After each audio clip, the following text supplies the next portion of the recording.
जय भीम, जय भारत, जय संविधान,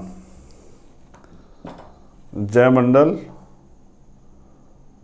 और आज एक महत्वपूर्ण लाइव जो एक बड़ा प्रकरण राजस्थान में जिसकी पूरे देश में चर्चा है, और देश में नहीं, मेरे जरिए पूरी दुनिया में के जो का मीडिया है उनके से मेरी इस विषय पे बात हुई। बहुत सारे लोग, विदेश में रहने वाले लोग भी जानना चाहते हैं कि आज भी भारत में इस तरह का भेदभाव, इस तरह का डिस्क्रिमिनेशन है, जिसमें एक नौजवान की गलती सिर्फ यह है कि वो मूछें रख लेता है, या फिर वो अच्छे कपड़े पहनता है, या फिर वो अपने तरीके से अपना जीवन जीना चाहता है। तो आज की लाइव की शुरुआत करते हुए बहुजन समाज में जन्मे सभी संतों, गुरुओं, महापुरुषों को नमन करते हुए करुणा के सागर तथागत गौतम बुद्ध, संत श्रोमणी सतगुरु रविदास जी महाराज, भगवान वाल्मीकि महाराज, गुरु नानक देव, संत कबीर और जो सामाजिक परिवर्तन के महापुरुष हुए हैं उनमें राष्ट्रपिता ज्योतिबा फूले, छत्रपति साहू जी महाराज, पेरियर रामास्वामी नायकर, प्यारेलाल यादव, विश्व रत्न बाबा साहब डॉक्टर भीमराव अंबेडकर, बाबू जगदेव प्रसाद कुशवाहा, जननायक कर्पूरी ठाकुर। एक जो नए नाम आप मुझसे सुनेंगे, जैसे महामना रामसूर वर्मा जी का तो मैं जिक्र करता हूँ, लेकिन हरि सिंह ठाकुर ये बंगाल से हैं। काशीराम साहब इनके बारे में बड़ा प्रचार करते थे, मैंने भी इनको बहुत स्टडी किया है अब। और शिक्षा के लिए, शोषित वर्ग के को एजुकेशन के लिए एक बड़ा काम इन्होंने किया है, इन्होंने, इनके बेटे ने। तो इनको भी पढ़ना जरूरी है, महापुरुष हैं। मान्यवर साहब श्री काशीराम, मान्यवर दीना भाना वाल्मीकि साहब और अन्य जो महापुरुष समय समय पे जन्मे हैं, जिन्होंने इस देश की आज़ादी के लिए बलिदान दिया। आज एक आंदोलनकारी जननायक किरोड़ी लाल वैसला जी आज इस दुनिया में नहीं रहे। मैं तथागत बुद्ध से प्रार्थना करता हूँ कि उनके परिवार को ये दुख सहने की जो है क्षमता प्रदान करें। बड़ा कठिन है आंदोलन से नेता पैदा होना, और उस नेता का सुरक्षित रहना, और उस नेता के जरिए समाज के हितों की रक्षा होना। तो पाली में भाई जितेंद्र मेघवाल जी की हत्या हुई और मैं खुद वहाँ गया था। पुलिस ने कार्रवाई की, कुछ जो लोग, जिन लोगों ने हत्या की थी उनको उठाया, हमारी कुछ मांगे भी थी। समाज में बड़ा आक्रोश है क्योंकि जितेंद्र मेघवाल भाई जो हैं वो बड़े मिलनसार थे, तमाम लोगों में उनका सम्मान था, प्यार करते थे लोग उनसे। तो आज के लाइव में विशेष क्या है? पहली बात विशेष ये है कि जो मांगे थी वो नहीं मानी गई है। जो समाज ने मांगों की अपील की थी उनको हमें शायद कमज़ोर आंक के उन मांगों को अस्वीकार किया गया, उन पर ध्यान नहीं दिया गया। जैसे हमारी मांग थी कि परिवार को मुआवजा दिया जाए, प्लस परिवार के एक व्यक्ति को सरकारी नौकरी दी जाए। वहाँ की कुछ बातें और आपसे शेयर करूँगा, लेकिन ये कोई बड़ी मांग नहीं थी और ये जायज़ मांग थी, क्योंकि जितेंद्र मेघवाल हत्या का जिम्मेदार नहीं था कि उस अधिकारी नहीं था कि उसकी हत्या की जाएगी। जब एक परिवार अपने बच्चे को पाल पोस के बड़ा करता है, उसके साथ उस परिवार के सपने होते हैं, और वो सपने सिर्फ वो लड़का या वो बेटी या बेटा नहीं देखता है, उसका परिवार भी देखता है। उसकी बहन, उसकी माँ, उसकी भाभी, उसके पिता, उसके ताऊ, उसके चाचा, सब लोगों के सपने होते हैं कि ये बेटा जिसको हमने पाल कर तैयार किया, सब लोगों से जुड़ा होता है। एक ज़िंदगी बड़ी लंबा समय होता है पैदा होने के बाद, और जब आप एक यंग नौजवान हो जाते हैं 24-25 साल के, 30 साल के, तो एक लंबा समय बीतता है, एक लगाव होता है। सब लोगों को ये विश्वास होता है कल ये आदमी तरक्की करके आगे बढ़ के हम लोगों के जीवन में बदलाव करेगा, और उस बदलाव को कोई सिर्फ किसी जातीय दम में या और किसी अन्य कारण से उसकी हत्या कर देता तो उस परिवार पे क्या बीतती है। हमारी जो मांगे थी वो जायज़ मांगे थी, क्योंकि किसी को अधिकार नहीं कि वो किसी की हत्या कर दे। और फिर सरकार यही है कि सरकार काम होता है कि पीड़ितों की सुनवाई करे। तो आंदोलन इंतजार करके सरकार के आंदोलन तय किया गया। आंदोलन 2 तारीख से शुरू होगा। एक जो इम्पोर्टेंट जानकारी मुझे देनी थी, क्योंकि राजस्थान के साथी भी जुड़ रहे हैं, सुन रहे हैं, तो मैं 2 तारीख से आंदोलन शुरू होगा साथियों, मैं 3 तारीख में आऊँगा। किन्हीं कारणों से मैं 2 तारीख में नहीं आ पा रहा हूँ। मैं 3 तारीख में सुबह वहाँ पहुँचूँगा। मैं आपसे अपील करता हूँ कि 2 तारीख को आप आंदोलन शुरू कर दें। और ये आंदोलन ऐसा नहीं है, अब हमने तय किया है कि अगर हम अपने परिवार को न्याय नहीं दिला पाए तो हमारे संघर्ष करने में कोई फ़ायदा नहीं, तो हम लोग आके वहीं बैठेंगे। जिला मुख्यालय पे ये अनिश्चितकालीन आंदोलन चलेगा। 2 तारीख इसलिए तय की गई, रखा जाता तो ये 3 तारीख में, क्योंकि 2 अप्रैल एक ऐसा बड़ा दिन है, 2 अप्रैल 2018 को SC/ST एक्ट को बचाने के लिए एक बड़ा आंदोलन हुआ था देश में। और बहुजन समाज के जो नौजवान हैं, जो गुलामी स्वीकार नहीं करते हैं, जिन लोगों ने गुलामी को नकार दिया है, जो लोग स्वाभिमान सम्मान का जीवन जीना चाहते हैं और जो अधिकारों के साथ जीना चाहते हैं, अधिकारों से वंचित होकर नहीं, उन लोगों ने बड़े पैमाने पर भाग लिया।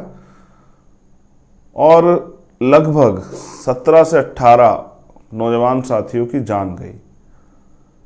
बड़ी संख्या में मध्य प्रदेश, उत्तर प्रदेश, पंजाब, उत्तराखंड, हरियाणा, राजस्थान, बड़े पैमाने पर आंदोलन हुआ। छत्तीसगढ़, ऐसा आंदोलन जो ना किसने देखा था ना सुना था। पहली बार शोषित वर्ग ने बताया कि वो अपने दम पे इस देश में भारत बंद बुला के बंद भी कर सकता है। और ये जो मनुवादी लोग हैं उनको ये पसंद नहीं आया। उन्होंने उस आंदोलन में हिंसा करा दी, क्योंकि हम तो मजबूर होकर निकले थे घरों से, बहुजन समाज के लोग तो मजबूर होकर निकले थे घरों से, खुशी से नहीं निकले थे, कोई सुनवाई नहीं हो रही थी। और इतना बड़ा आंदोलन था कि पहली बार ये तानाशाही केंद्र सरकार झुकी। सबसे पहले अगर कभी झुकी थी तो उसी आंदोलन पे झुकी थी। मैं जेल में था, राशुका मेरे ऊपर लगी हुई थी, और जब मैंने देखा कि निर्दोष लोगों पर झूठे मुकदमे लगा उनको जेल भेजा जा रहा है, तो मैंने ये समझा कि जेल से मैं कर क्या सकता हूँ, बेबस आदमी क्या कर सकता है जेल के अंदर से। तो मैंने एक पत्र लिखा इच्छा मृत्यु का, महामहिम राष्ट्रपति जी के नाम। फिर मेरे साथियों ने मुझे समझाया कि नहीं, वो भी चाहते हैं कि आप लोग मर जाएं और आप भी चाहते हैं कि मर जाएं, तो ठीक है, उनका तो कांटा निकल जाएगा। तो इच्छा मृत्यु से कुछ नहीं होगा, आप लड़िए। जेल से भी लड़ना चाहते हैं तो भगत सिंह के तरीके से लड़िए। तो मैंने जेल में भूख हड़ताल शुरू की और 6 अप्रैल से 13 अप्रैल तक मैं भूख हड़ताल पर रहा। लेकिन सरकार और सिस्टम के लोग ये कहते रहे कि वो तो खाना खा रहे हैं, तो तीनों टाइम खाना खा रहे हैं, 3 सब्जी खा रहे हैं, 2 सब्जी। मैं अखबार का भी कोई पढ़ा करता था तो मुझे बड़ी हंसी आया करती, किस तरह से किसी के संघर्ष का मजाक उड़ाया जाता है। प्रशासन ने मेरी मुलाकात बंद कर दी। एक दिन माँ मिलने के लिए आई जेल, और वो जूस लेके आई, तो मैंने मुलाकात बंद थी, फिर भी मीडिया के लोग आए तो सरकार को लगा, मतलब प्रशासन को, कि अगर आज आमने सामने पे इनकी माँ नहीं जा पाएगी तो सवाल खड़ा होगा। तो माँ ही वो जूस और कुछ मिठाई लेके आई, तो मैंने उनको मना कर दिया कि देखिए माँ, अगर आज मैं ये मुझे कोई नहीं देख रहा है जेल के अंदर कि मैं अपनी तन्हाई में क्या कर रहा हूँ, क्योंकि मैं तन्हाई में रहता था अकेला सोना बहने। एक रात जब मैं सुबह होती थी तो मैं सोचता कि वो दिन आएगा जब मैं यहाँ से निकल के, और इसलिए काम करूँगा किसी और के साथ ये अन्याय ना हो, और अपने भाइयों को जागरूक करने का काम करूँगा। तो मैंने माँ से कहा कि माँ, मुझे कोई देखता नहीं है तन्हाई में, माँ मैं चाहूँ तो वहाँ भी पानी पी सकता हूँ, वहाँ भी खाना खा सकता हूँ, लेकिन अगर मैं दिखावे के लिए सब बाहर आके ये करता हूँ और अंदर मतलब अंदर से छिप के कुछ खा पी लेता हूँ, तो ये इससे मैं खुद को सेटिस्फाई नहीं कर पा रहा हूँ, अपने ज़मीर को गवाही नहीं दे पा रहा हूँ कि मैं ईमानदारी से अपना काम कर रहा हूँ नहीं कर रहा हूँ। जैसे एक चोर चोरी करता है तो वो सोचता है कि उसको कोई देख नहीं रहा है, लेकिन कुदरत उसको देख रही होती है। उसको खुद को पता होता है कि वो गलत क्या कर रहा है या सही कर रहा है। उसके दिल में आवाज़ होती है, अगर कोई अपराध कर रहा है कि इस अपराध का कि सज़ा भी उसको मिलेगी, ये सही है गलत है, इसका किसी के साथ अन्याय हो रहा है। तो मैं बार बार आँख पे इसलिए हाथ ले जा रहा हूँ, आँख पे कुछ मुझे दिक्कत हुई है, तो मगर मैं ये कह रहा था आपसे कि तो मैंने माँ को मना कर दिया और माँ ने बाहर जाके कहा कि वो नहीं मान रहा है किसी की। मैं समझता हूँ कि सरदार भगत सिंह शहीद आजम उनके साथी कैसे रहे होंगे, क्योंकि मेरे आज भी याद है कि मेरे चेहरे की खाल जो है वो उतरने लगी थी, स्किन जो है, और मेरे पैर हाथ जो है बहुत वो वीक हो गए थे, मेरी आंखों से दिखना बंद हो गया था और बदन से मेरे खाल उतर रही थी और मेरा जो क्रिएटिनाइन है वो बहुत डाउन चला गया था। 14 अप्रैल को बाबा साहब की जयंती में मेरे बड़े भाई मेरे पास आए मिलने के लिए और उन्होंने मुझसे 2 बातें शेयर की। जो बातें मैंने आपसे पहले बताई कि सरकार भी चाहती है आप मर जाओ और आप भी चाह रहे हो आप मर जाओ, तो सरकार का फ़ायदा होगा, सरकार के खिलाफ जो लोग आंदोलन कर रहा है वो एक कम हो जाएगा। सरकार तो चाहती है ऐसा ही है और सरकार पे दोष भी नहीं जाएगा। तो आप अगर कुछ करना चाहते हैं तो इंतज़ार कीजिए जेल से बाहर आने का और फिर लड़िए। ये क्या बात हुई कि भैया आप यहीं जेल में रहते मरना चाहते? तो मेरी वो बात समझ में आई, अगर कोई समझाने वाला मिलता है, और मैंने स्वीकार किया कि भाई अब ये लड़ाई जेल से बाहर जाकर लड़े और लड़ भी रहा हूँ मैं। तो इसलिए 2 अप्रैल एक बड़ा दिन है, एक बड़ा आंदोलन हुआ, इसलिए मैंने 2 अप्रैल से शुरुआत की है कि 2 अप्रैल से आंदोलन शुरू हो जाए। 3 तारीख को सुबह मैं आऊँगा और जब तक हमारी मांग पूरी नहीं होगी, 1 दिन हो, 2 दिन हो, 4 दिन हो, 10 दिन हो, हम लोग वहाँ से नहीं हटेंगे। और मैं आपसे भी, आपको भी कह रहा हूँ, राजस्थान के साथियों से मैं आपसे अपील कर रहा हूँ, बहुत हो गया है, बहुत हो गया है, अब नहीं। अब जो साथी आएगा वो जाएगा नहीं जब तक हमारी मांग पूरी थी। इस हिम्मत के साथ आना है साथियों, भूखे प्यासे जैसे भी मिलेगा उसी सहारे रह के आंदोलन को आगे बढ़ाएंगे, लेकिन हम शांतिपूर्ण संवैधानिक रूप से आंदोलन चलाएंगे, लेकिन हम वो पाली डिस्ट्रिक्ट नहीं छोड़ेंगे। उस परिवार को हमने वादा किया न्याय दिलाने का, और एक कार्यकर्ता की, एक अम्बेडकरवादी की, एक बहुजनवादी की, एक संघर्षशील व्यक्ति की पहचान होती है, अगर उसने कुछ कहा तो उसको निभाए। तो मैंने तय किया है आप सब लोगों के सहयोग से, ये मेरे व्यक्तिगत बात है इसलिए मैं की बात कर रहा हूं। मैं जब वहां जाऊंगा तो हम अपनी बात करेंगे, लेकिन मैंने व्यक्तिगत तय किया कि जब तक हमारी मांग पूरी नहीं होगी मैं वहां से नहीं हिलूंगा। और मैं अपने साथियों से भी अपील करता हूं कि वो 2 तारीख को आ जाएं, लेकिन मैं 3 तारीख में आऊंगा और आंदोलन 3 तारीख से लगातार चलेगा। और ये अकेली मांग नहीं है, इसके साथ और भी मांगे हैं, जैसे 2 अप्रैल के मुकदमे वापसी, और साथी प्रयास कर रहे हैं। हम भी इस पे वो करेंगे, मुख्यमंत्री से बात करेंगे, सरकार से बात करेंगे। भाई हम आंदोलन कर क्यों रहे हैं? इसलिए कर रहे हैं कि अन्याय हो रहा है। अभी आपने देखा नहीं क्या हुआ, भाई मुकेश वाल्मीकि जी हैं, कैप्टन था, उनके बेटे के साथ जो मारपीट हुई है धौलपुर में विधायक द्वारा, और मैंने कल उनसे बात की, क्या नहीं बताया उन्होंने मुझे कितना अन्याय किया गया उस बच्चे के साथ। वो हमारे परिवार का बेटा, हमारा भाई है छोटा, उसके हाथ तोड़ दी गए, उसकी 10 की 10 उंगलियां तोड़ दी गई, उसकी टांग तोड़ दी गई।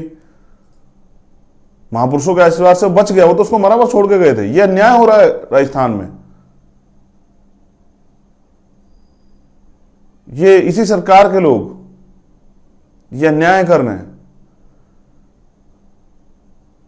और ये अन्याय नहीं सहेंगे हम लोग, किसी भी कीमत पर नहीं सहेंगे।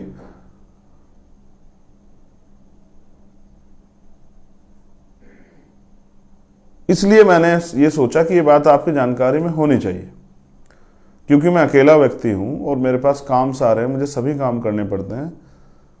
तो मैंने 3 तारीख में मुझे आना है, मैंने 2 तारीख में साथियों से कहा कि बड़ा दिन है, जैसे हम महापुरुषों की जयंती मनाते हैं उस दिन भी 2 अप्रैल इतिहास में लिखा गया, दर्ज हो गया 2 अप्रैल। कोई भी मिटाने का प्रयास नहीं मिट सकता है। एक तरफ हमारे लिए शहीदी दिवस भी है, एक तरफ हमारे लिए वो शौर्य दिवस भी है। हमारे शहीदों ने बलिदान दिया है और उन्होंने शौर्य गाथा लिखी है कि हम भारत को अपने बल से बंद कर सकते हैं, भारत बंद करके दिखा सकते हैं। ये है 2 अप्रैल, इसलिए 2 अप्रैल से आंदोलन शुरुआत होगी। और मेरी आपसे अपील है कि साथियों पहुंचना है, अगर आप इस गुलामी से मुक्ति चाहते हैं, जो अन्याय पाली में हो रहा है, जो मैंने आपको उस दिन बताया, और हम तो और मांगे हैं हमारी, अन्याय एट्रोसिटी तो होती रहेंगी, लेकिन ये तो बंद होनी चाहिए। लेकिन इसके अलावा भी शोषित वर्ग के लोग, वंचित वर्ग के लोग आगे कैसे बढ़े, उनको तरक्की के रास्ते कैसे मिलेंगे, इस पर भी बात करनी पड़ेगी मुख्यमंत्री को। भाई मुझे एक बात की जानकारी वहां लगी कि उस गांव में या उसके आसपास के गांव में अगर अन्याय हो रहा है उसका सबसे बड़ा कारण क्या है? एक जो सबसे बड़ा कारण है वो ये है कि मजबूरी में, आजाद भारत में 70 साल की आजादी होगी, मजबूरी में हमारे लोगों को ताकतवर लोग क्या काम करना पड़ता है, क्योंकि एक जमीन नहीं है, कोई रोजगार नहीं है। देखो भाई, भाइयों के साथ कुछ होता है तो एक बार को मैं थोड़ा सा सोच लेता हूं कि भाई अभी हमारे लोग ताकतवर नहीं, लेकिन बहनों का अपमान ये नहीं बर्दाश्त हो सकता है।